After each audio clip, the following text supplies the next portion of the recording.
everyone. Welcome back to another episode of Learning Kitchen Live. My name is Rachel. I'm a dietitian here with Community Servings.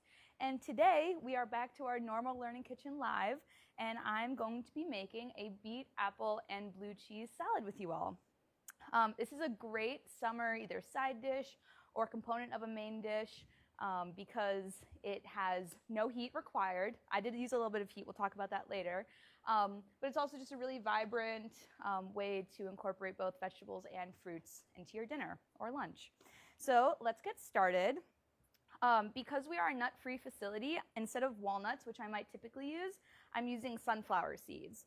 And so I'm just going to go ahead and toast these. I've already preheated this pan over low-medium heat. And what the toasting of the sunflower seeds is going to do is that when we put them into the salad, which is pretty moist, the toasting is going to help the sunflower seeds not get too soggy.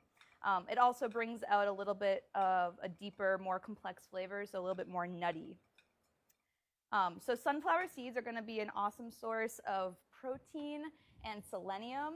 And so selenium is actually going to be really important. It's a micronutrient. It helps our body's metabolism, as well as is an antioxidant. So you can toast the sunflower seeds in the oven. However, I'm doing it on the stove today. If you do it in the oven, you can put the oven to about 400 degrees. You just want to watch the sunflower seeds pretty carefully because sunflower seeds and nuts alike will go from perfect to burnt in a matter of seconds. So you just want to make sure you're keeping a good eye on them. Okay, so while these are toasting, we're going to give it about 5-ish minutes. Let's start working on the beets. And so what I've done is I chose to roast my beets in the oven today. I set the oven to about 400, chopped off the beet greens, and wrapped the beet root, or this red part, in some foil. They roasted for about an hour, and when they come out, you'll know they're done when they are soft enough that a fork can easily slide to the center of them. So you will notice, though, that you need to get rid of the skin because it's just a little tough and fibrous.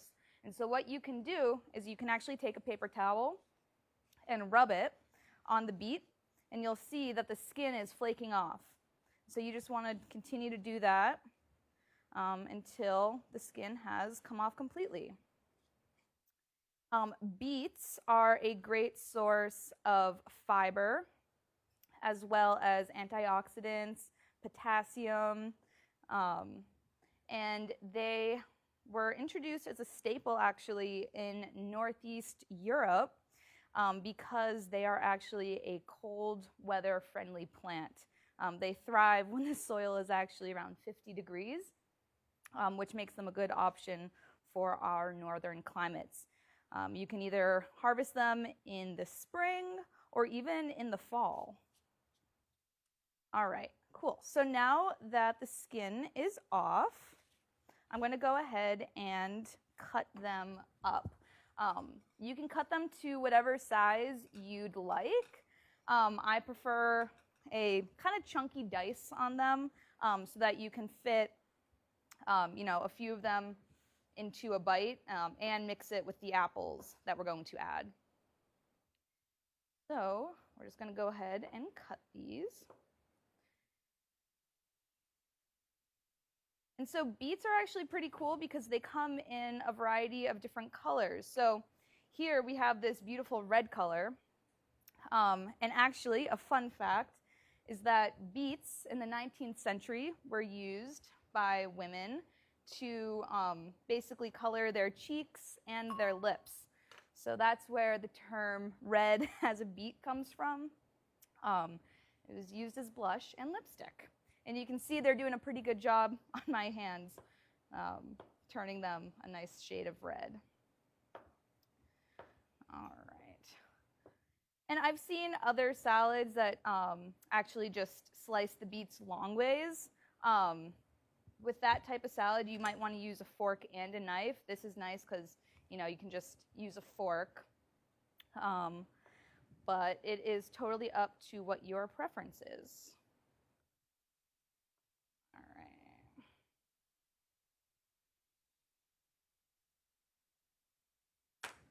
want to make sure that we're continuing to cook our sunflower seeds, just stirring them so they don't burn. And you can see that the oil is starting to kind of come out a little bit, and they're getting a little shiny and turning a little bit darker. And you can also, I can smell them.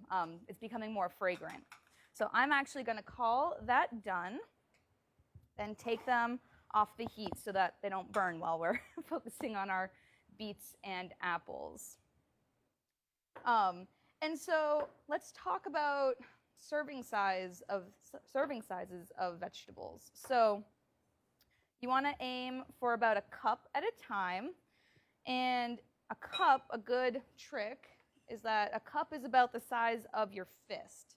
So it's a good rule of thumb that when you're putting veggies or fruits on a plate, that's how you know that you're getting your one serving. All right, awesome. So now we have these beautiful beets in the bowl, and now we're going to go ahead and cut the apples in the same size. You want to make and serve this dish pretty soon after it's made, so close together, because the beets are going to start to stain everything that's in the salad, the red color. And so that's totally fine, but it can be a little bit more visually appealing right after you've made it. And by cutting the beets and apples in a similar size, we're actually going to make sure that the bite of this dish, like when you put it on your fork, it's going to be cohesive, and you're not going to have to be, cutting up the apples but not having to cut up the beets. And so apples, actually, they are going to be a great source of fiber as well. I love that this dish incorporates both fruits and vegetables together. But they're also going to be a good source of vitamin C.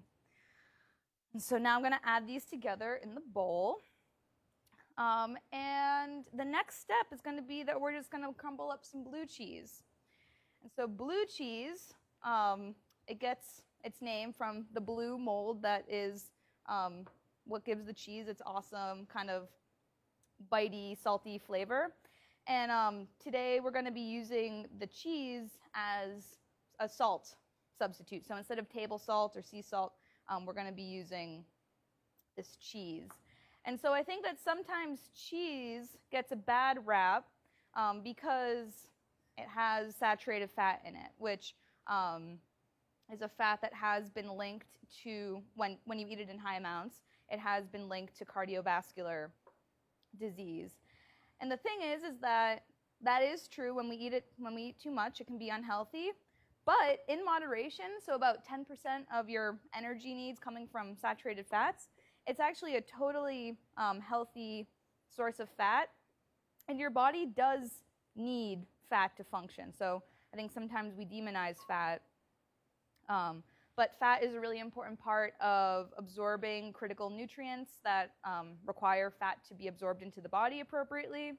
And it also is essential for cushioning your organs, insulating them, as well as creating messengers in your body, like hormones.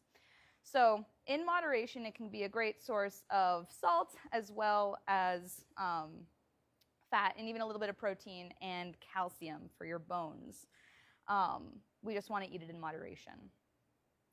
So now, to finish up, I want to make this quick vinaigrette that's going to be a little bit acidic from apple cider vinegar, as well as have some more fat from olive oil and a little bit of sweetness from the honey that's going to pair really nicely with the apples and the cheese and the beets.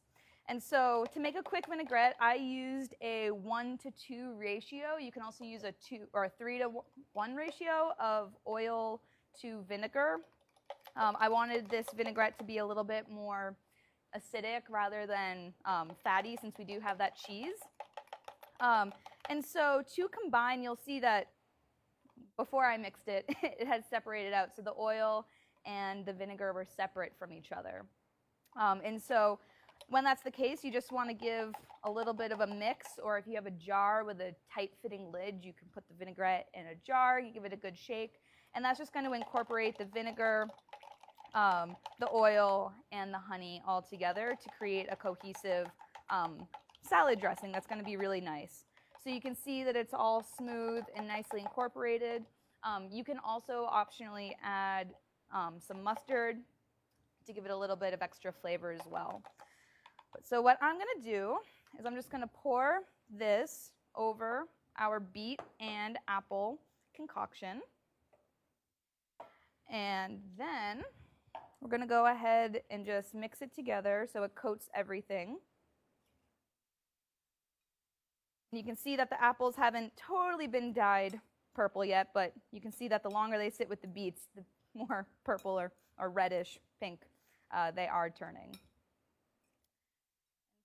So now we get to assemble everything.